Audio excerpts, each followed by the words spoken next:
আপনারা ডিসপ্লে লাগানোর আগে এই বিষয়গুলো খেয়াল রাখবেন, কারণ ডিসপ্লের ভিতরে যত বেশ কয়েকটা কোয়ালিটি আছে।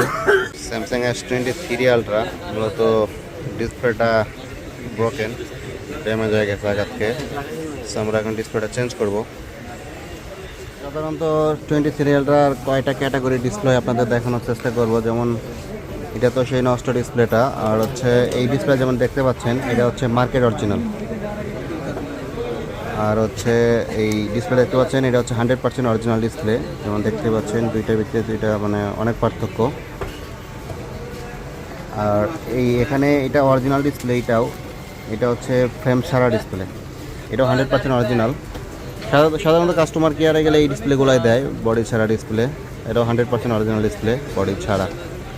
সো অবশ্যই আপনারা ডিসপ্লে লাগানোর আগে এই বিষয়গুলো খেয়াল রাখবেন, কারণ ডিসপ্লের ভিতরে যত বেশ কয়েকটা কোয়ালিটি আছে, এর মধ্যে আরেকটা কিছু ডিসপ্লে পাওয়া যায় রিপেয়ার করা। সো আপনারা অবশ্যই যত দামি ডিসপ্লে লাগানোর আগে অবশ্যই দেখে বুঝে ডিসপ্লেগুলো নেবেন, অথবা আমাদের কাছে নিতে চাইলে অবশ্যই রমজান ইলেকট্রনিক্সে যোগাযোগ করতে পারেন। আশা করি অথেন্টিক মার্কেট অরিজিনাল সব ধরনের ডিসপ্লে পেয়ে যাবেন। সো এই ডিসপ্লেটা আমরা এখন লাগাবো অরিজিনালটা, এবং কি আপনাদেরকে দেখানোর চেষ্টা করি। ডিসপ্লেটি লাগানো কমপ্লিট, 100% অরিজিনাল ডিসপ্লেটা লাগানো হয়েছে। ডিসপ্লে বেজেল দেখতে পাচ্ছেন, অরিজিনালটা যেরকম ছিল সেম টু সেম ফ্রেম সহ ডিসপ্লে।